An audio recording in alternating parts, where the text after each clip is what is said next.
وَلَقَدْ خَلَقْنَا الْإِنسَانَ وَنَعْلَمُ مَا تُوَسْوِسُ بِهِ نَفْسُهُ وَنَحْنُ أَقْرَبُ إِلَيْهِ مِنْ حَبْلِ الْوَرِيدِ إِذْ يَتَلَقَّى الْمُتَلَقِّيَانِ عَنِ الْيَمِينِ وَعَنِ الشِّمَالِ قَعِيدٌ مَا يَلْفِظُ مِنْ قَوْلٍ إِلَّا لَدَيْهِ رَقِيبٌ عَتِيدٌ وَجَاءَتْ سَكْرَةُ الْمَوْتِ بِالْحَقِّ ذَلِكَ مَا كُنْتَ مِنْهُ تَحِيدُ وَنُفِخَ فِي الصُّورِ ذَلِكَ يَوْمُ الْوَعِيدِ وَجَاءَتْ كُلُّ نَفْسٍ مَعَهَا سَائِقٌ وَشَهِيدٌ لَقَدْ كُنتَ إن الحمد لله نحمده ونستعينه ونستغفره ونعوذ بالله من شرور أنفسنا ومن سيئات أعمالنا من يهده الله فلا مضل له ومن يضلله فلا هادي له وأشهد أن لا إله إلا الله وحده لا شريك له وأشهد أن محمدا عبده ورسوله أما بعد فقد قال الله تعالى في القرآن الكريم يا أيها الذين آمنوا اتقوا الله حق تقاته ولا تموتن إلا وأنتم مسلمون وقال أيضا يا أيها الناس اتقوا ربكم الذي خلقكم من نفس واحدة وخلق منها زوجها وبث منهما رجالا كثيرا ونساء واتقوا الله الذي تساءلون به والأرحام إن الله كان عليكم رقيبا وقال عليه الصلاة والسلام إن أصدق الحديث كتاب الله وإن خير الهدي هدي محمد صلى الله عليه وسلم وشر الأمور محدثاتها وكل محدثة بدعة وكل بدعة ضلالة وكل ضلالة في النار சர்வ புகழும் புகழ்ச்சியும் எல்லாம் வல்ல அல்லாஹ்வுக்கு சுப்ஹானஹு வ தஆலாவுக்கே சலாமும் ஸலவாத்தும் ஸல்லல்லாஹு அலைஹி வஸல்லம் அவர்கள் மீதும் சஹாபாக்கள் தாபீன்கள் தபஅ தாபீன்கள் நல்லோர்கள் எல்லோர் மீதும் உண்டாகட்டுமாக. அன்புக்குரிய இஸ்லாமிய சகோதரர்களே, அல்லாஹ்வுக்கு சுப்ஹானஹு வ தஆலா அல் குர்ஆனிலே யா அய்யுஹல்லதீன ஆமனூ இதா கும்தும் இலா ஸலா ஃபக்ஸிலு வுஜூஹக்கும் வ ஐதியக்கும் இலல் மராஃபிக் வம்ஸஹு பிருஊசிக்கும் வர்ஜுலக்கும் இலல் கஅபைன். ஈமான் கொண்டவர்களே, நீங்கள் தொழுகைக்காக தயாராகிவிட்டால் உங்களுடைய முகங்களையும் உங்களுடைய கைகள் முடங்கை உட்பட உங்களுடைய கைகளையும் கழுவிக்கொள்ளுங்கள், உங்களுடைய தலையை மசகு செய்து தடவிக்கொள்ளுங்கள், உங்களுடைய கால்களை கரண்டை கால் வரைக்கும் கழுவிக்கொள்ளுங்கள் என்று சொல்லி அல்லாஹ்வுக்கு சுப்ஹானஹு வ தஆலா சொல்லி காட்டுகின்றார்.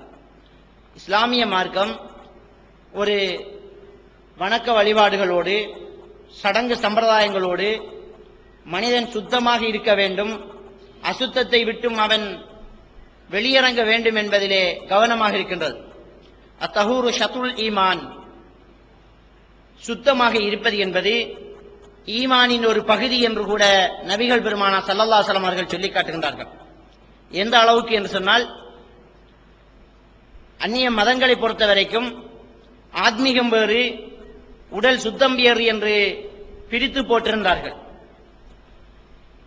சயின்ஸ் வித்தவுட் ரிலீஜன் என்று சொல்லக்கூடிய அந்த புக்கிலே துப்புரவான உடலும் சுத்தப்படுத்தப்பட்ட ஆடையும் ஆன்மா அழுக்காக இருக்கிறது என்பதற்கான அடையாளங்களை என்று புனித பவுலாவை மேற்கோள் காட்டி கிறிஸ்தவ நம்பிக்கைகளை எழுதி வைத்திருந்தார்கள். இப்படி எழுதி மதங்கள் என்பது விஞ்ஞானத்துக்கு அப்பால் உள்ளது என்பதை மேற்கோள் காட்டியிருக்கின்றார்கள். அன்புக்குரிய இஸ்லாமிய சகோதரர்களே, இந்த புத்தகங்கள் எழுதக்கூடிய ஆய்வாளர்களுடைய கரங்களுக்கு இஸ்லாம் சரியான முறைப்படி போய் சேருமாக இருந்தால் அவர்கள் மதம் என்பது அல்லாஹ்வுடைய ஒரு மார்க்கம் என்பது எந்த விதமான அறிவியலுக்கும் அப்பாற்பட்ட ஒன்று அல்ல என்று தீர்வு கொடுத்திருப்பார்கள். காரணம், இஸ்லாமிய மார்க்கம் அந்த அளவுக்கு நமக்கு சுத்தத்தை சொல்லி காட்டுகின்றது. எப்படி சுத்தம் என்பது ஈமானில் ஒரு பகுதி என்று சொல்லப்பட்டதோ அதே மாதிரி அல் வுது ஷத்ருல் ஈமான், வுது செய்வதும் ஈமானில் ஒரு பகுதி என்று நபிகள் பெருமானார் ஸல்லல்லாஹு அலைஹி வஸல்லம் அவர்கள் சொல்லி காட்டுகின்றார்கள். அது மட்டுமல்ல, புகாரியிலே முஸ்லிமிலே வரக்கூடிய ஒரு ஹதீஸ், நபிகள் பெருமானா ஸல்லல்லாஹு அலைஹி வஸல்லம் அவர்கள் சொல்லி காட்டுகின்றார்கள், இதஸ்தைகல அஹதுக்கும் மின் நௌமிஹி, உங்களில் ஒருவர் தூக்கத்தை விட்டு எழுந்தால் ஃபலா யக்மஸ் யதஹு ஃபில் இனா ஹத்தா யக்ஸிலஹா ஸலாதன் ஃபஇன்னஹு லா யத்ரி ஐன பாத்தத் யதா, அவருடைய இரண்டு கைகளையும் வெளியிலே வைத்து கழுவி விட்டுத்தான் தண்ணீர் அழுவதற்காக பாத்திரத்துக்குள் அந்த கையை போட வேண்டும். காரணம், அவருக்கு தெரியாது அந்த கை எங்கே இராத்தரித்தது என்று. அந்த கையிலே என்ன அருவருப்பான பொருள், எந்த விதமான நஜிசுகள் பட்டது என்று அவருக்கு தெரியாது. அவர் தூங்கி எழும்பியதும் அவருடைய கையை வெளியிலே கழுவி விட்டுத்தான் உது செய்வதற்காக பாத்திரத்துக்குள் நுழைவிக்க வேண்டும் என்று நபிகள் பெருமானா ஸல்லல்லாஹு அலைஹி வஸல்லம் அவர்கள் சொல்லி காட்டுகின்றார்கள். நாம் பார்க்கின்றோம், நம்முடைய படுக்கையிலே, நம்முடைய பெட்டிலே சுத்தமான விரிப்புகளை விரித்து சுத்தமான ஆடை உடுத்து நாம் தூங்குகிறோம். நம் கை பாத்திரத்துக்குள் நுழைவிக்கப்படாத அளவுக்கு என்ன நஜிசை அது சந்தித்த போகின்றது என்று நாம் சிந்திக்கலாம். அன்புக்குரிய இஸ்லாமிய சகோதரர்களே, இஸ்லாம் கூடாது என்று சொல்கின்றது. இன்றைக்கு அறிவியலாளர்கள் வைரசுகள் தாக்குவதை பற்றி அப்பட்டமாக நமக்கு கருத்துக்களை சொல்லிக் கொண்டிருப்பதை நாங்கள் பார்க்கின்றோம். அன்புக்குரிய இஸ்லாமிய சகோதரர்களே, பெருமானா ஸல்லல்லாஹு அலைஹி வஸல்லம் அவர்கள் சொல்லி காட்டுகின்றார்கள், உஸ்லி யௌமில் ஜும்ஆ வாஜிபுன் அலா குல்லி முஹ்தலிமின், பருவ வயதை அடைந்த ஒவ்வொருவரும் வெள்ளிக்கிழமை தினத்தில் குளிப்பது கடமையாக்கப்பட்டவர்கள் என்று பெருமானா ஸல்லல்லாஹு அலைஹி வஸல்லம் அவர்கள் சொல்லி காட்டுகின்றார்கள். ஒவ்வொரு பேருக்கும் பருவ வயதை அடைந்து விட்டால், ஆணாக இருந்தாலும் சரி பெண்ணாக இருந்தாலும் சரி, நீங்கள் ஜும்மாவுக்கு வந்தாலும் சரி வீட்டிலே இருந்தாலும் சரி, பெண்கள் வீட்டுக்குள்ளே இருப்பார்கள், குளிப்பது கடமை. அப்படி கிழமையில் ஒரு தடவையாவது கட்டாய கடமையாக மார்க்கத்தினுடைய ஒரு சட்டத்துக்காக மக்கள் குளிக்க வேண்டும் என்று சொல்லி இந்த சுத்தத்தை தான் சுத்தப்படுத்திக் கொள்ள வேண்டும் என்பதை நபிகள் பெருமானா ஸல்லல்லாஹு அலைஹி வஸல்லம் அவர்கள் சொல்லி காட்டுகின்றார்கள். இன்னும் சொல்லி காட்டுகின்றார்கள், லவ்லா நஷுக அலா உம்மத்தி லஅமர்தஹும் பிசிவாக் இன்த குல்லி ஸலா அவ் கமா கால அலைஹி ஸலாத்து வஸலாம், இந்த உம்மத்துக்கு மட்டும் சிரமமாக இல்லையாக இருக்குமாக இருந்தால் ஒவ்வொரு தொழுகைக்கும் பல்லு துலக்குமாறு நான் கட்டளையிட்டிருப்பேன். எப்படி தொழுகைக்கு முன்னால் உது செய்ய வேண்டுமோ அப்படி தொழுகைக்கு முன்னால் பல்லு துலக்குவதற்கும் நான் கட்டளையிட்டிருப்பேன், கடமையாக்கி இருப்பேன் என்று நபிகள் பெருமானா ஸல்லல்லாஹு அலைஹி வஸல்லம் அவர்கள் சொல்லி காட்டுகின்றார்கள். தன்னுடைய வாயை சுத்தப்படுத்திக் கொள்ள, தன்னுடைய ஆடையை சுத்தப்படுத்திக் கொள்ள, தன்னுடைய அங்கங்களை ஒவ்வொரு தொழுகைக்கும் சுத்தப்படுத்திக் கொள்ள, ஒவ்வொரு வெள்ளிக்கிழமையும் குளித்துக் கொள்ள நபிகள் பெருமானா ஸல்லல்லாஹு அலைஹி வஸல்லம் அவர்கள் கட்டளையிடுகின்ற அதே நேரத்திலே சஹாபாக்கள் அறிவிக்கின்றார்கள், 40 நாளைக்குள்ளே நகங்களை களையுமாறும் அக்குள் முடி அவுரத்து முடிகளை எடுக்குமாறும் பெருமானா ஸல்லல்லாஹு அலைஹி வஸல்லம் அவர்கள் மூலமாக நாங்கள் கட்டளையிடப்பட்டிருக்கின்றோம் என்று சொல்லி காட்டுகின்றார்கள். கட்டாயமாக அவருடைய கடைசி எல்லையை வைக்கின்றார்கள் 40 நாளைக்குள்.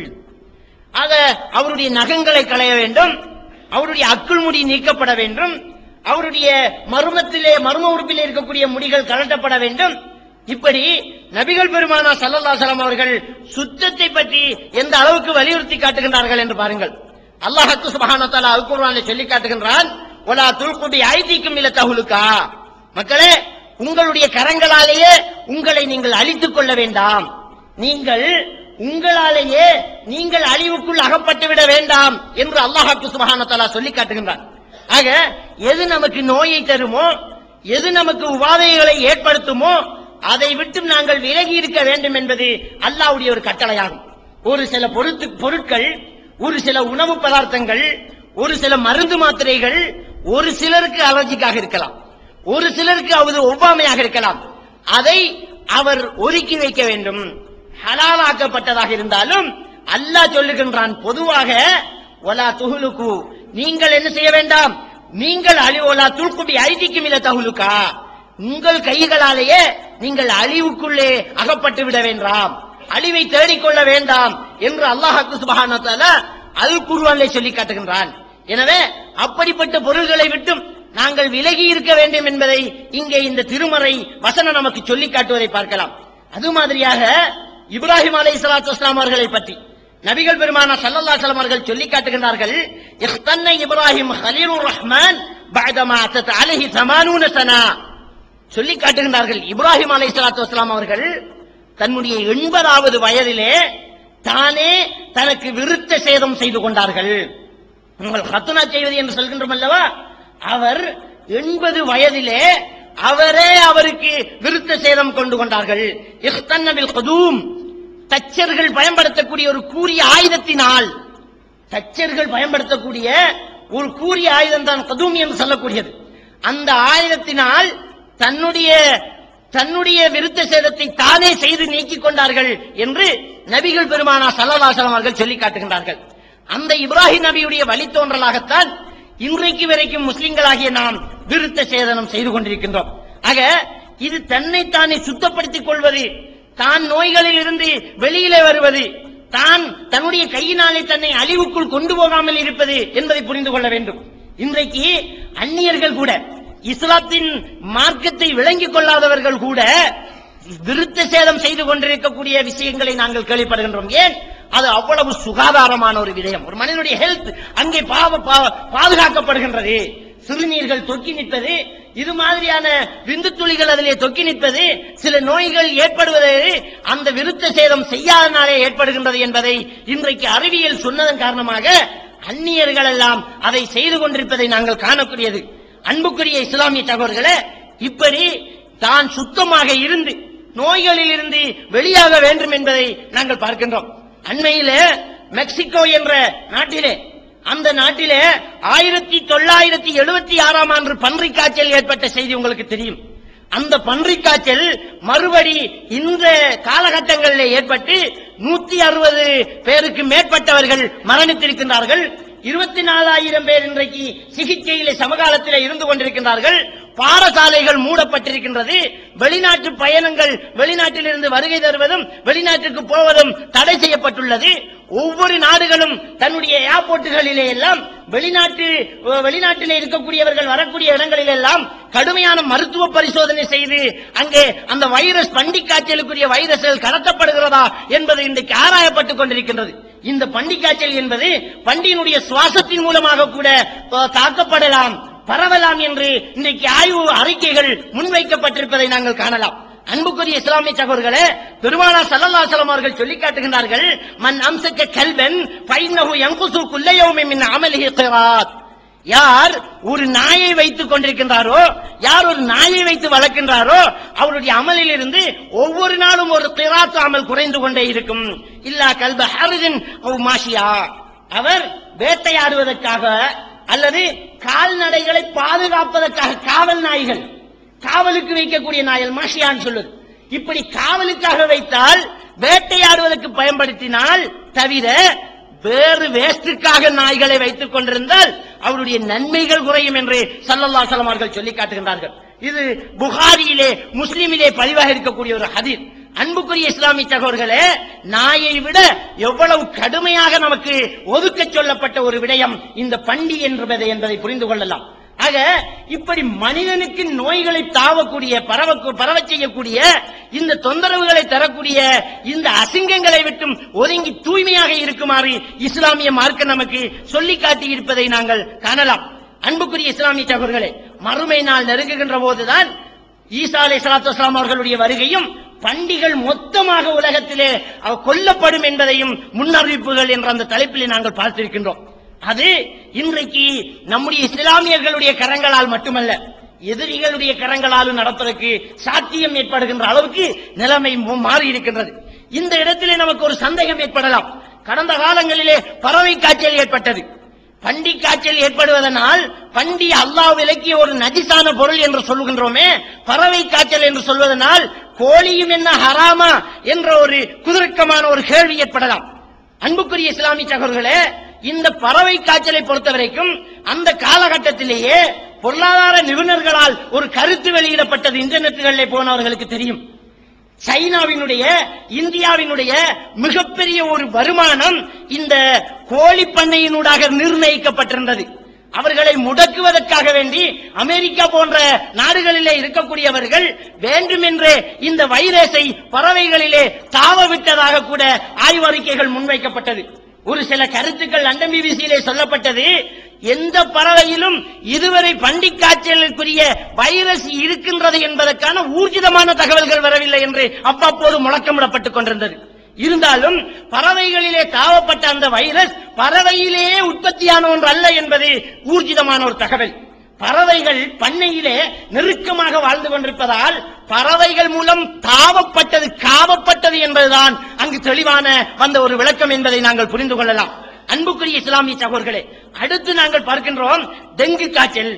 டெங்கு காய்ச்சல் என்று சொன்னால் அந்த நெலும்பின் மூலமாக இந்த வைரஸ் தாக்கப்படுகின்றது.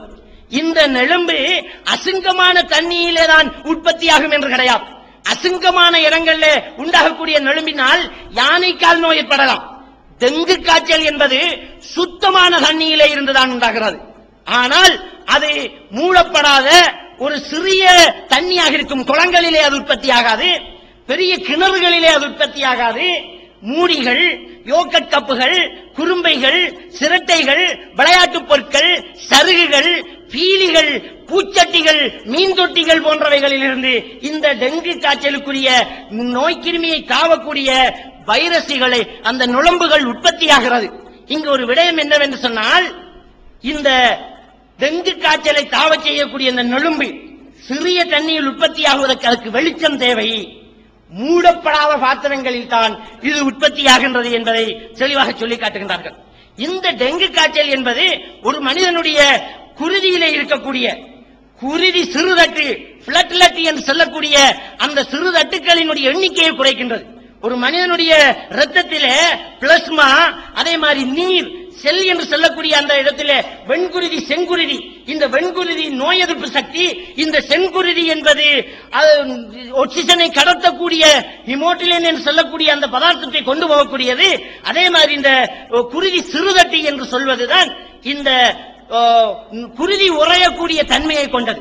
ஒரு மனிதனுக்கு காயம் ஏற்பட்டால் குருதி உறைந்து நிற்கின்றது என்றால் அது சிறுதட்டுக்களுடைய வேலை.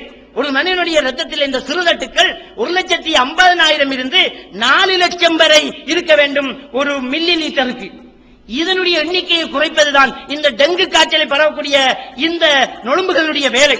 அதனால் ஒரு மனிதனுடைய மலம் இரத்த சாக்குள்ளதாக கருப்பு நிறமாக இருக்கலாம், வாந்தி கருப்பு நிறமாக ஏற்படலாம், உடம்புகளிலே தடித்து தடித்து சிவப்பு சிவப்பு பொட்டுக்கள் ஏற்படலாம். அதாவது அவருக்கு சக்தி கூடுதலாக போகலாம், அவருக்கு மூத்திரம் சிவப்பாக போகலாம், வயிற்று வலி ஏற்படலாம். இது டெங்குக்கான அறிகுறி என்று இன்றைக்கு சொல்லுகின்றார்கள்.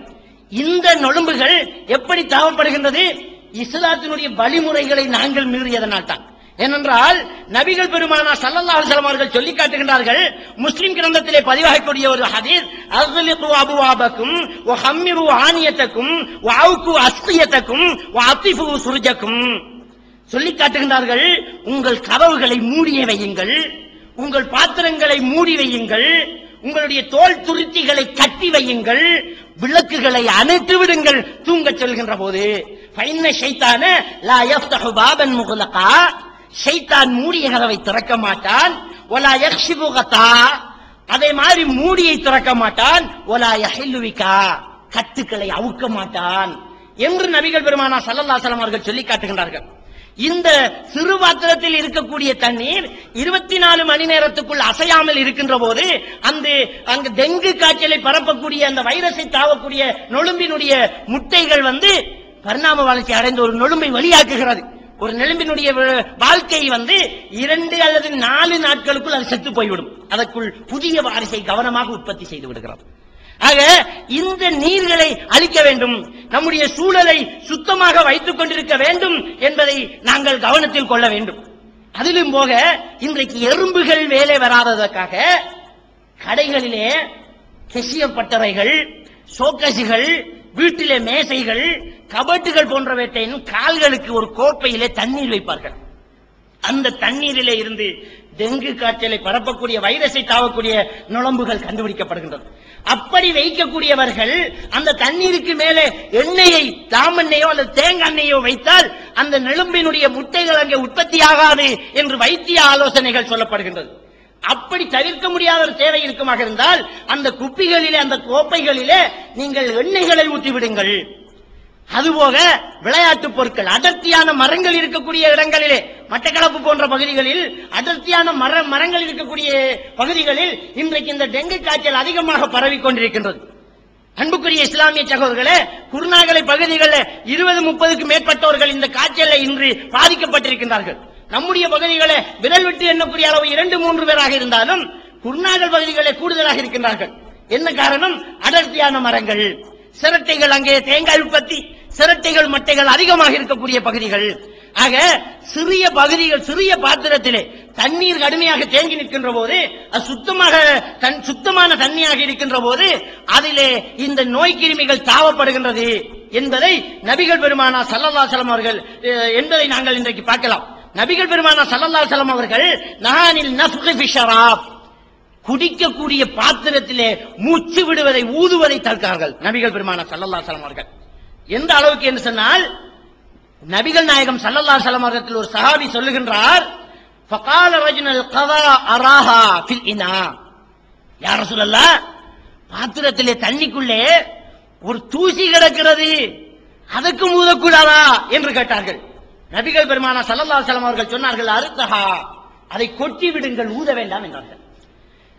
எந்த அளவுக்கு இன்னொரு நபிகள் நாயகம் பெருமானா ஸல்லல்லாஹு அலைஹி வஸல்லம் இன்னொரு தோழர் கேட்கின்றார்கள், இன்னி லா அர்வா மின் நஃப்ஸின் வாஹிதின், ஒரு மூச்சில் எனக்கு குடித்தால் போதாது, பாத்திரத்திலே வாய வைத்து ஒரு மூச்சு குடித்தால், ஒரு மிடர் குடித்தால் எனக்கு போதாது, மூச்சை விட்டுக் கொன்று எனக்கு குடிக்க வேண்டும் என்று சொன்னபோது நாயகம் பெருமானா ஸல்லல்லாஹு அலைஹி வஸல்லம் அவர்கள் சொல்லி காட்டுகிறார்கள், ஃபாபினில் கதஹ இதன் அன்ஃபீக், அப்படியா ஒவ்வொரு மூச்சுக்கும் பாத்திரத்தை உன்னுடைய வாயை விட்டு வெளியிலே எடுத்து திரும்ப வை என்றார்கள்.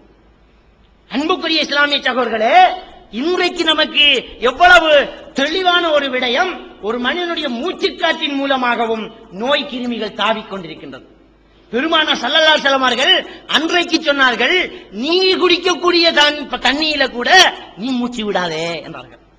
மூச்சு விடுவதையே தடுத்திருந்தால் ஊதுவது எவ்வளவு?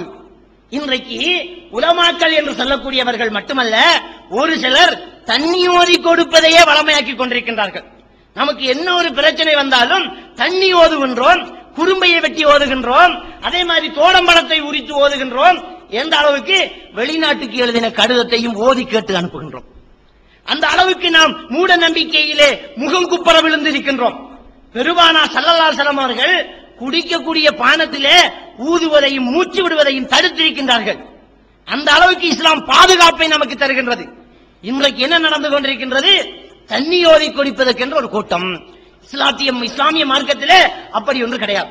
ஓதி பார்ப்பது இருக்கின்றது, அதுவும் தனக்குத்தானே கையிலே ஊதி உடம்பிலே தடவுவதானே தவிர பாத்திரத்தில் ஊதி பானம் கொடுப்பதல்ல.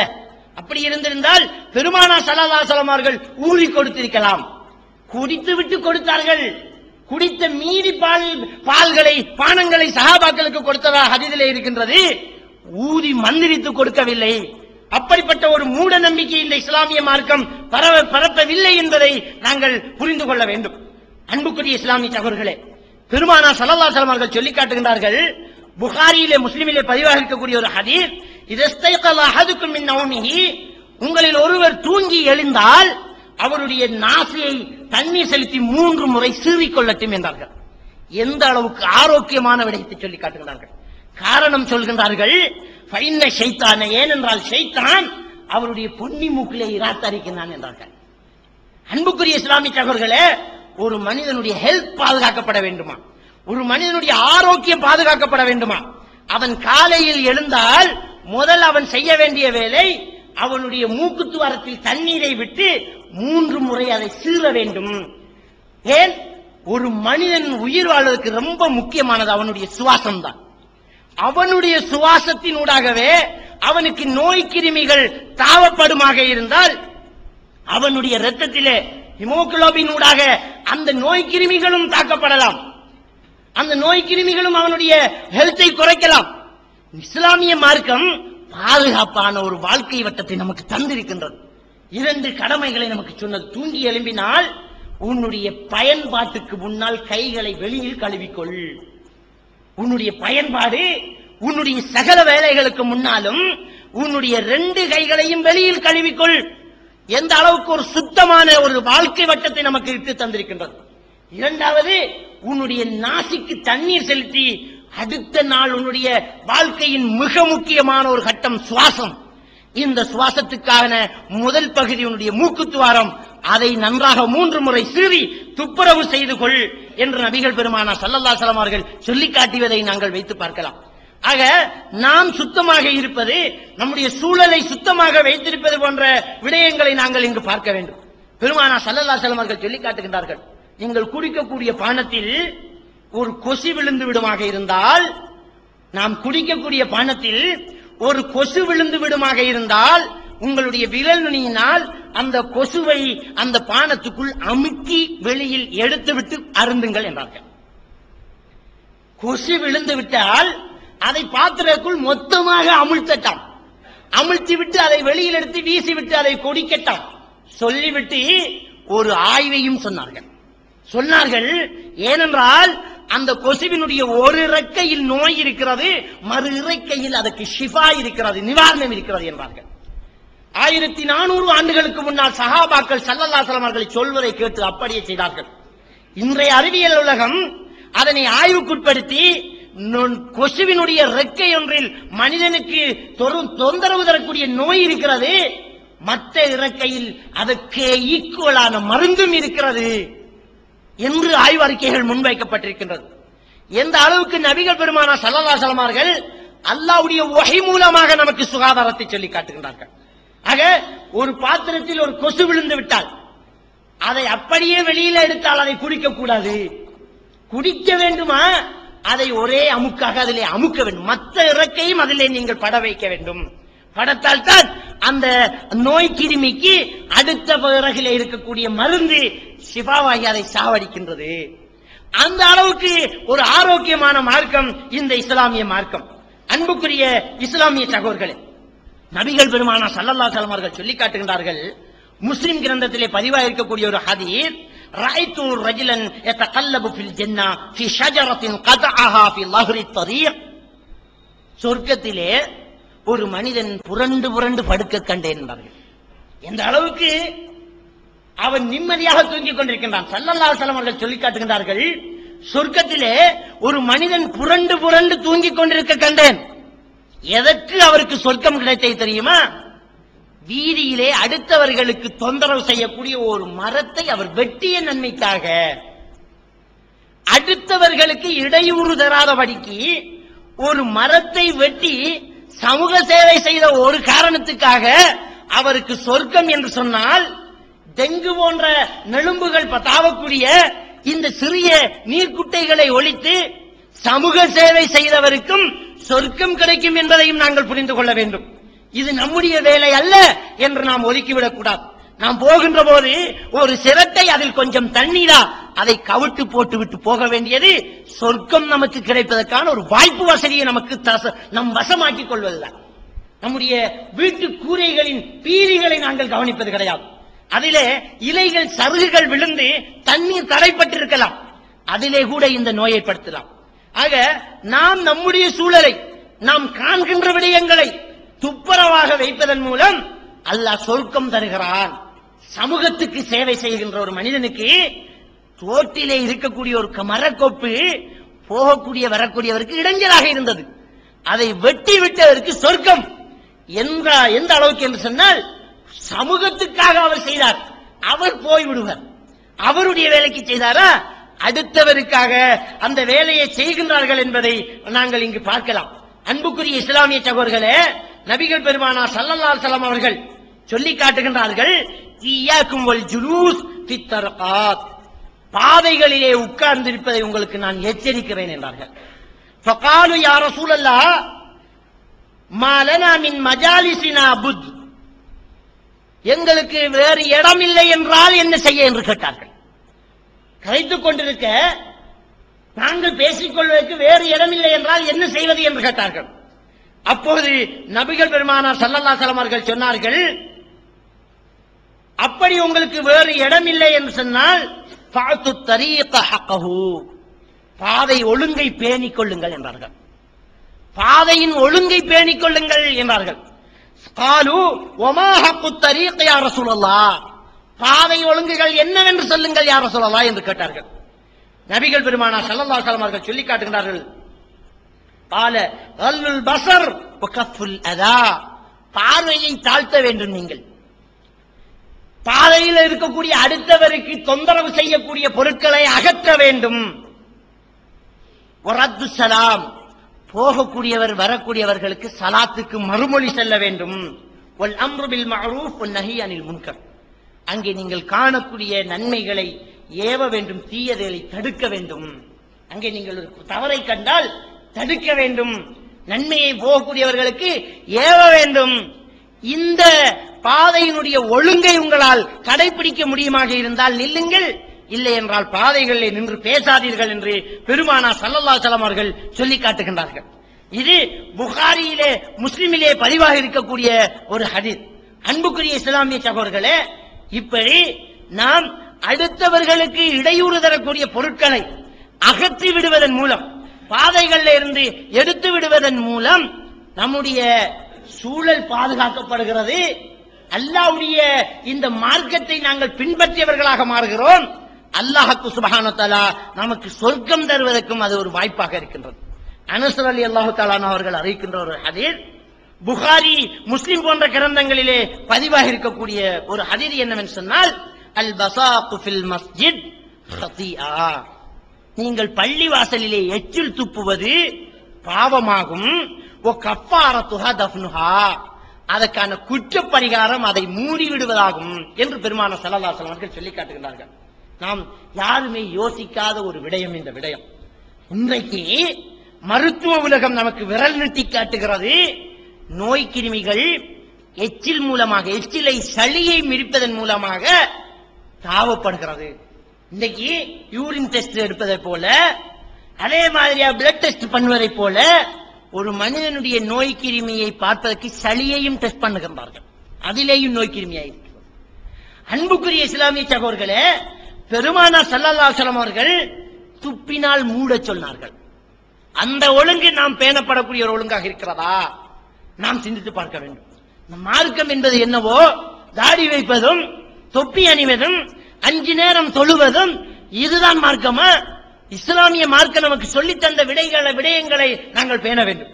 இதெல்லாம் நம்முடைய வேலை அல்ல, அது சுகாதார மினிஸ்ட்ரிக்குரிய வேலை என்று நாங்கள் ஒதுக்கிவிடக் கூடாது. இது டிஎஸ் ஆபீஸுக்குரிய வேலை, இப்படி நாங்கள் ஒதுக்கிவிடக் கூடாது.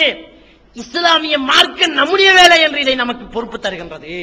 உங்கள் பாதைகளை நீங்கள் சீராக வைத்துக் கொள்ளுங்கள், உங்கள் வீட்டு சூழலை நீங்கள் சீராக வைத்து, உங்க வீட்டில் இருக்கிற பாத்திரங்களை மூடி வைங்க, கதவை மூடி வைங்க.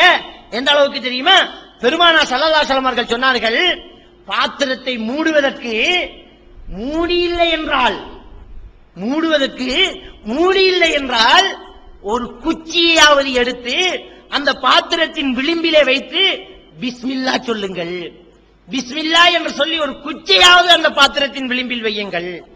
இந்த அளவுக்கு நபிகள் பெருமானார் ஸல்லல்லாஹு அலைஹி வஸல்லம் அவர்கள் மூடி இல்லாத போது மூடிதாட வேண்டிய ஒரு நிர்பந்த நிலையை உண்டாக்கி இருக்கின்றது. மூடி வையுங்க, நீங்க பாதிக்கக்கூடிய பாத்திரங்களை மூடி வையுங்க, கட்டி வையுங்க, கதவை சாத்தி வையுங்க. அந்த அளவுக்கு நமக்கு சொல்லி தருது. இன்னைக்கு பார்க்கிறோம், ஒரு சில வெண்குஷ்டம் போன்ற ஒரு சில நோய்கள் கரப்பாம்பூச்சியினால தாவப்படுறதாக, எலி போன்ற பிராணிகளால நோய் பரவுறதை நாங்க கேள்விப்படுறோம். என்ன காரணம்? நம்ம உணவுப் பொருளை நாம் மூடி வைக்கல, நம்ம பாத்திரத்தை நாங்க மூடி வைக்கல, நம்ம பாத்திரம் இருக்கக்கூடிய கதவை நாங்க மூடி வைக்கல. இஸ்லாமிய மார்க்கம் அதை நீங்க தூங்க சென்றா செய்யணும் அப்படி என்று கட்டமைப்படுத்து, நீங்க கட்டாயம் செய்யணும். அதோட சேர்த்து விளக்குகளை அணைத்து வைங்க. பெருமானார் ஸல்லல்லாஹு அலைஹி வஸல்லம் அவர்களிடத்துல ஒரு நபி தோழர் ஓடி வந்து சொல்றாங்க, யார் ரசூலல்லாஹ், இரவு நம்முடைய தோழருடைய ஒருவருடைய வீடு எரிந்து விட்டது என்றாங்க. பெருமானார் ஸல்லல்லாஹு அலைஹி வஸல்லம் என்ன சொல்றாங்க? முட்டாள்தனம், உங்க முட்டாள்தனம் அது. அதை அழகா சுட்டி காட்டுறாங்க. வீடு எரிஞ்சிட்டு வந்து சொல்றீங்களே, யார் வீட்டு தவறு? ஒரு சிலர் இன்னைக்கு மார்க்கம் தலையில அடிச்சு என்ன அல்லாஹ் பாத்துக்குவான் பேசிடுவாங்க. பேக்க தூக்கிட்டு இங்க பொண்டாட்டி பிள்ளைகளுக்கு படிச்சு கொடுக்கிற யாரு? பிள்ளைகள் படிக்கிற வயசுல இருக்கும், ஓத வேண்டிய பருவத்தில் இருக்கும், மனைவி பிரசவ வேதனையில இருப்ப, வீட்டுல நோயாளிகள் இருப்பாங்க.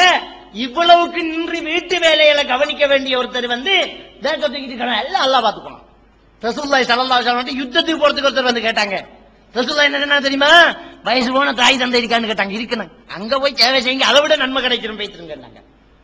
அப்படியாக நபிகள் பெருமானார் ஸல்லல்லாஹு அலைஹி வஸல்லம் அவர்கள் இந்த மார்க்கத்தை சொல்லி தந்திக்கிறாங்க. இன்னைக்கு மார்க்கம் தலையில அடிச்சு தவக்கல் தவக்கல் தவக்கல் என்று பேசிடுவாங்க. பெருமானா ஸல்லல்லாஹு அலைஹி வஸல்லம் அவங்க வீடு எரிந்து விட்டது என்ற அந்த நபி தோழருக்கு என்ன சொன்னாங்க தெரியுமா? அப்ப விளக்கரிக்கிறதுக்கு ஜெய்துன் எண்ணெய் தான் பயன்படுத்துவாங்க. அப்ப லாம் எண்ணெய் கிடையாது. ஜெய்துன் எண்ணெயால தான் விளக்கரிக்கிறதுக்கு ஊத்துவாங்க, தலைக்கு வைக்கிறதுக்கு ஊத்துவாங்க, சமையலுக்கும் சேர்த்துக்குவாங்க, ரொட்டி தின்றதுக்கும் சேர்த்துக்குவாங்க விளக்கெண்ணெய். இந்த ஜெய்துன் எண்ணெய் எலிக்கு ரொம்ப பிடிக்கும். விளக்கு திரிய சாப்பிடறதுக்காக வேண்டி எலி எடுத்துக்கிட்டு ஓடும். அப்ப திரியின் இருமுனையில மத்த முனையில இருக்கக்கூடிய நெருப்பு வீட்டுல பிடிச்சிடும். அப்ப ரசூலுல்லாஹ் சொன்னாங்க, உங்களை ஒருத்தர் தூங்க போனா, அப்பதான் சொல்றாங்க வீடு எரிஞ்சிட்டேன்னு சொன்னதுக்கு, உங்களை ஒருத்தர் தூங்க போனா விளக்க அணைக்கட்டும். ஏன்? ஷைத்தான் எலி போன்ற பிராணிகளை விளக்கின் பக்கமாக விரட்டி விடுகிறான். அது அந்த திரியை இழுத்து கொண்டு ஓடும், வீடுகளுக்கு நெருப்பு வந்து சேரும் என்றாங்க. அப்ப நம்ம அல்லாஹ் பாத்துக்குவான் இருக்க சொல்லல மார்க்கம். நீங்க ஆரோக்கியத்தை தேடுங்க, நீங்க மருத்துவத்தை தேடுங்க, நீங்க சுத்தமாயிருங்க அப்படி என்று சொல்லி இஸ்லாமிய மார்க்கம் நமக்கு சொல்லி தருது. அல்லாஹ் சுப்ஹானஹு வ தஆலா சூரத்துல் அஹ்ஸாப் 33வது அத்தியாயத்தின் 58வது வசனத்துல சொல்றான், அல்லதீன யுதூனல் முஃமினீன வல் முஃமினாத் பிகைரி மக்தஸபு ஃபகத் இஹ்தமலு புஹ்தானன் வ இஸ்மன் முபீனா. மூமினான ஆண்களையும் மூமினான பெண்களையும் அவர்கள் செய்யாத ஒன்றை வைத்து தொந்தரவு நோவினை செய்கின்றார்களே, அவர்கள் பாவத்தையும் பகிரங்கமான தவறையும் பாவத்தையும் சுமந்து விட்டார்கள் என்று அல்லாஹ் சொல்லி காட்டுகிறான். ஆக நம்மால அடுத்தவனுக்கு தொந்தரவு வரக்கூடாது. நாம தின்றுட்டு போட்ட யோகட் கப்பாலேயோ, நாம பேசின அவதூறு தீபத்துக்களாலேயோ அடுத்தவன் மனசு நோகுதா, நமக்கு பாவத்தை அல்லாஹ் தாரன்னு சொல்றான். மூமினான ஆண்களையும் மூமினான பெண்களையும் அவர்கள் செய்யாத ஒரு விடயத்துக்காக நீங்கள் தொந்தரவு கொடுக்கிறீர்கள். அவங்களா தின்றுட்டு போட்டாங்க அத யோகட் கப்ப இல்ல, நம்ம யோகட் தின்றுட்டு வீதியில தூக்கி எறிஞ்சிட்டு போறோமா, கவனிக்கணும். இந்த அளவுக்கு இஸ்லாமிய மார்க்கம் ஒரு அழகான ஒரு வழிமுறையை சொல்லி தருது. நபிகள் பெருமானா ஸல்லல்லாஹு அலைஹி வஸல்லம் அவங்க சொல்லி காட்டுறாங்க. அபூ ஹுரைரா ரலியல்லாஹு தஆலா அவர்கள் அறிவிக்கிறாங்க, ஒத்தகுல் லாயினைன், இரண்டு சாபமிடக்கூடியவர்களுடைய சாபத்தை பயந்து கொள்ளுங்க. நாங்க ரொம்ப ஆபத்தானது அது, இரண்டு பேருடைய சாபத்தை பயந்து கொள்ளுங்க அப்படின்னாங்க. யார் காலு வமல் லாயினான், யார் யார் சொல்லலாம் அந்த ரெண்டு சாபமிடுபவர்களும் என்று கேட்டாங்க. ரெண்டு சாபமிடக்கூடியவர் யாரு? நேரத்தோட இன்னொரு ரிவாயத்துல ரசூலுல்லாஹ் சொன்னாங்க, அநீதி விளைவிக்கப்பட்டவனின் துஆவை பயந்து கொண்டாங்க. அநீதி விளைவிக்கப்பட்டவனுடைய துஆவை பயந்து கொள்ளுங்க. இங்க ரசூலுல்லாஹி ஸல்லல்லாஹு அலைஹி வஸல்லம் அவங்க சொல்லி காட்டுறாங்க, ரெண்டு பேருடைய சாபத்தை ரொம்ப பயந்து கொள்ளுங்க. யார் அந்த ரெண்டு பேரு? ரசூலுல்லாஹி ஸல்லல்லாஹு அலைஹி வஸல்லம் சொல்றாங்க, அல்லதி யதஹல்லா ஃபீ தரீகின் நாஸ் அவ் ஃபீ லில்லிஹிம், மனிதன் போற வார வழியில அல்லது மனிதன் ஓய்வெடுக்கக்கூடிய ஒரு மர நிழல ரெண்டுக்கு போய் வைக்கிறாங்களே, அவங்க அவர்களுடைய சாபத்தை பயந்து கொள்ளட்டும். அவர்களுடைய சாபம் அல்லாஹ்விடத்துல திரையில்லாம அங்கீகரிக்கப்படக்கூடியது. சாதாரண விடயமா நினைக்கிறோம். ஒருத்தன் போற வழியில நம்ம ரெண்டுக்கு போய் வச்ச ஒரு அசிங்கத்தை போட்டு வச்சுட்டோம்னு சொன்னால் அவன் அதை பண்டு சீயங்கிறான். ஆட்டோமேட்டிக்கா அவனுக்கு இயல்பாக வர்றது என்ன? நாசமா போவான் அப்படின்றான், திட்டிடுவான். யாரும் அந்த வேலையை பார்த்து நாசமா போயிட்டுவான். அந்த சாபத்தை பயந்துக்கோங்கிறாங்க. அல்லாஹ் நாடினால் சில வேலை பழிச்சிடலாம். நமக்கு வேணும் என்றால் நம்முடைய அவசர தேவையா இருந்தலாம், அது அந்த இடத்தை பார்க்கணும். நம்ம என்ன இடம் இது, மனுஷன் போற வர வழியா அப்படிங்கிறத பார்க்கணும். எச்சி துப்புறது அப்படித்தாங்க. சிலர் நச்சன்னு ஓரமா துப்பிடுவாங்க, மனுஷன் நடக்க மாட்டான்னு தெரியுது, ஓரமா துப்பிடுவாங்க. அதை பார்த்தா தாங்க முடியலைங்க. சில பள்ளி ஹவுல்கள்ல தண்ணி ஓடுற இடங்கள்ல சில எச்சில் துளிகள் கிடக்கும். அதை பார்த்தா மேலே புல்லரிச்சு போகும். நம்ம உடம்பே நமக்கு அருவருப்பா போயிடும். நம்ம இரு உதட்டையும் மடித்து நம்ம சுகாதாரமா இருக்கமான்னு ஒரு தர சோதனை செய்ய பார்க்கும். அந்த அளவுக்கு அது மனசை நோவடிக்குது. ரசூலுல்லாஹ் நான் பயந்துக்கோங்க, இவன் மனசன் வந்தால் அல்லாஹ்வுடைய சாபம் வந்துடலாம். அந்த அளவுக்கு பெருமானா ஸல்லல்லாஹு அலைஹி வஸல்லம் அவர்கள் இந்த விடயங்களை சொல்லி காட்டிக்கிறாங்க. ஆக நாம் நம்முடைய சுகாதாரத்தை, நம்முடைய சூழலை, நம்முடைய உடலை, நம்முடைய சமூக சேவைகளை மார்க்கத்துக்கு வெளியில வச்சிடாம அதுவும் சேர்ந்துதான் மார்க்கம். இஸ்லாம் மார்க்கம் என்பது ஒரு தூய்மையான ஒரு சுத்தமான ஒரு மார்க்கம் தான். அங்கே நமக்கு எதிராக எந்த ஒரு அறிவியலாளரும் இஸ்லாத்தை கொச்சப்படுத்தக்கூடிய எந்த ஒரு பேச்சுக்கும் இடம் கிடையாது. ஆனால் நம்முடைய மூதாதையர்கள் நம்முடைய பல வழித்தோன்றல்கள் மூதாதையர்கள், நம்முடைய சஹாபாக்களுடைய வழித்தோன்றல்களாக வந்த முஸ்லிம் பெயர் தாங்கிகள் இஸ்லாத்தினுடைய பெயர்களிலே கரை பணிய வைத்து விட்டார்கள். என்ன அழுக்கு ஆடைகளோடும் பரட்டை தலைகளோடும் அசுத்தமானவர்களாக அலையக்கூடியவர்களை மகான்களாகவும் அவுலியாக்களாகவும் வாப்பாமார்களாகவும் மாற்றிவிட்டார்கள். அவுலியா தங்குல் வாப்பா, ஷேக் நாயகம், செய்யுது குத்துபு யார? உடுப்பு கழுவாதவன, நகம் பட்டாதவன, முடிவாராதவன, பல்லு திறக்காதவன, பற்றற்றவனா. ரசூலுல்லாஹி ஸல்லல்லாஹு அலைஹி வஸல்லம் ஒரு சஹாபியை பார்த்து சொல்றாங்க, என்னப்பா உங்களுக்கு ஒரு சீப்பு கிடையாதான்னு கேட்கறாங்க. தலைய தாடிய வாராதுக்கு சீப்பு இல்லையா உங்களுக்கு அப்படின்னு கண்டிக்கிறாங்க. அந்த அளவுக்கு தலைக்கு என்ன வைப்பாங்களா? ரசூலுல்லாஹ் எப்படி என்ன வைப்பாங்க தெரியுமா? தூங்க போற நேரத்தில் ரசூலுல்லாஹ் தலைக்கு என்ன வைப்பாங்களா? எண்ணெயை வச்சு எண்ணெய் வந்து அவருடைய ஆடையில வலிஞ்சு போகாம ஒரு துணியை தலைக்கு மேல வச்சு கட்டிட்டு படுப்பாங்களாம். அந்த துணியை புளிஞ்சி எண்ணெய் எடுக்கிற அளவுக்கு தலைக்கு எண்ணெய் வைப்பாங்களாம். கேட்டு பாருங்க, தலைக்கு சலிக்க எண்ணெய் வைக்கிறது வந்து எவ்வளவு மனிதனுடைய உஷ்ணத்தை வெளியாக்குதுன்னு கேட்டு பாருங்க நீங்க வைத்தியர்களை. இன்னைக்கு என்ன வைக்கிறாங்க? எண்ணெயே இல்லைங்க, ஜெல்லு. மண்டைய காய வச்சு நோயை தேடிட்டு இருக்குது. ஜெல்ல பயன்படுத்துறோம். அதனுடைய வேலை என்ன? ஜெல்லு பூசின தலையை தொட்டு பாருங்க, முள்ளும் பண்டிய தொட்ட மாதிரி இருக்கும். முள்ளு குத்திக்கு நிக்க சுகாதாரம். அத மூளை மண்டையில வந்து அந்த ஜெல்ல பூசினா அதுல இருந்து வரக்கூடிய வியர்வை கான்கள் எல்லாம் அடைக்கப்பட்டு மரண வாசலுக்கே போகக்கூடிய நிலைமை இருக்குது. அதனால ஜெல்லுல வந்து அந்த பக்கத்துல எச்சரிக்கப்பட்டிருப்பான். முடியெல்லாம் வாழ்ந்துட்டு மேலால மட்டும் தடவங்க, உள்ளுக்கு இறங்கிட கூடாது சதையில. என்னத்துக்குடா இதை பாவிக்கணும்? அந்த அளவுக்கு இஸ்லாமிய மார்க்கம் வந்து ஒரு அழகான ஒரு வழிமுறை. தலைய வார சொல்லுது, எண்ணெய வெய்யுங்குது, குளியுங்க, நகம் பட்டுங்குது. நம்ம மூதாதைகள் வந்து அசிங்கம் பிடித்தவங்களை எல்லாம் மகான்களாக மாறிட்டு அவன் ஜம்மத்துல பல்லு தட்டிக்க மாட்டான், நகம் பற்றிக்க மாட்டான். அவன் கையில மிச்ச துண்ட வேண்டி திங்கிறதுக்கு 100 பேர் அடிபிடிப்படுவான். பறக்கத்திருக்கிறான் அதுல. அல்லாஹு அக்பர். அந்த அளவுக்கு ஒரு கெட்ட பெயரை இஸ்லாத்துக்கு ஏற்படுத்தாமல் ஒரு பரிசுத்தமான தெளிவான ஒரு கொள்கையை பரிசுத்தமாகவே வாழ்ந்து காட்ட வேண்டும். எல்லாம் வல்ல அல்லாஹ் சுப்ஹானஹு வ தஆலா நம் அனைவருக்கும் அந்த ஆரோக்கியத்தை தருவானாக.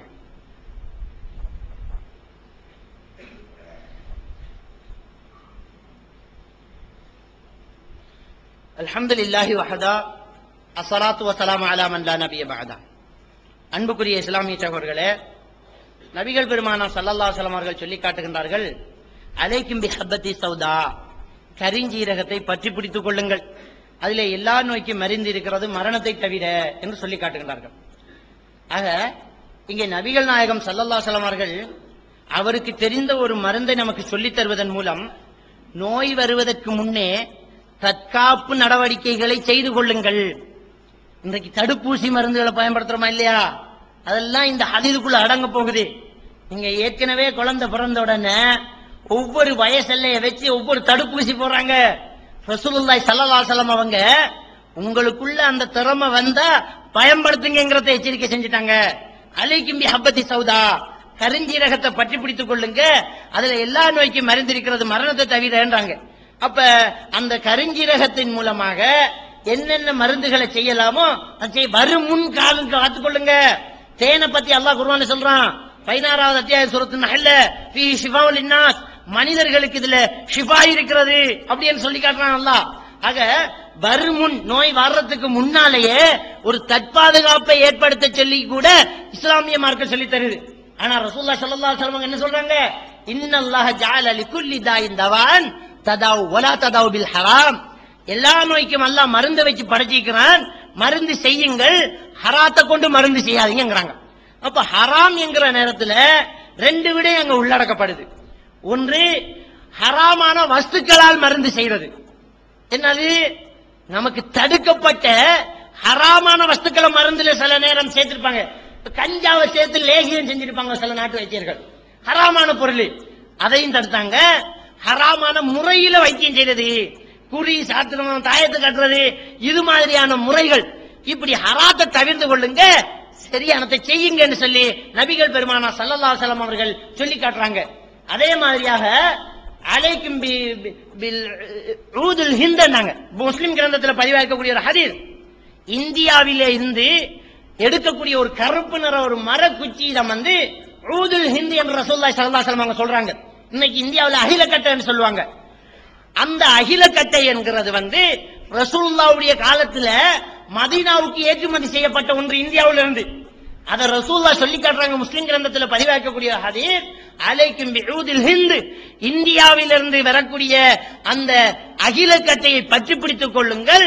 ஃபீ ஷிஃபாஉன், அதுல 7 நோய்க்கு மருந்து இருக்குது அப்படின்னு சொல்றாங்க. ரசூலுல்லாஹி ஸல்லல்லாஹு அலைஹி வஸல்லம் அவர்களுடைய காலத்துல அடிநாசி அலட்சிக்காக திரிய திரித்து பிள்ளைகளுடைய தொண்டையில ஓட்டி விரல விட்டு அதை உடைச்சு விடுவாங்க கட்டிய. ஒரு பிள்ளைய ஒரு தாய் தூக்கிட்டு வராங்க. முஸ்லிமில வரக்கூடிய ஹதீஸ். ரசூலுல்லாஹ் அந்த பிள்ளை மூச்சு திணறிக்கிட்டு அழுது கட்டிக்கிறத பார்த்து என்னாச்சுன்னு கேக்குறாங்க. அடிநாக்கு அலட்சிக்கு திரிய போட்டு உடைச்சேன் யார சொல்லாங்க. ரசூலுல்லாஹி ஸல்லல்லாஹு அலைஹி வஸல்லம் அவங்க சொல்றாங்க, குழந்தைகளை அப்படி சிரமப்படுத்தாதீங்க.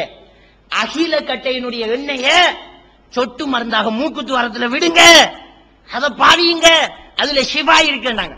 அப்ப ரசூலுல்லாஹ்வுடைய காலத்திலேயே சொட்டு மருந்துகள் மூக்குத்து வரத்தினூடாக வாயினூடாக பயன்படுத்தப்பட்டது. ஆக இப்படி இஸ்லாமிய மார்க்கம் மருந்து செய்ய சொல்லுது.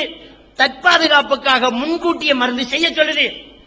புகாரி கிரந்தத்துல பதிவாக்கக்கூடிய ஒரு ஹதீஸ், ஒரு மனிதன் காலையில 7 அஜ்வா என்று சொல்லக்கூடிய பேரிச்சம் பழத்தை சாப்பிடுவானாக இருந்தால் அவனுக்கு சூனியம் பலிக்காதுங்கிறாங்க.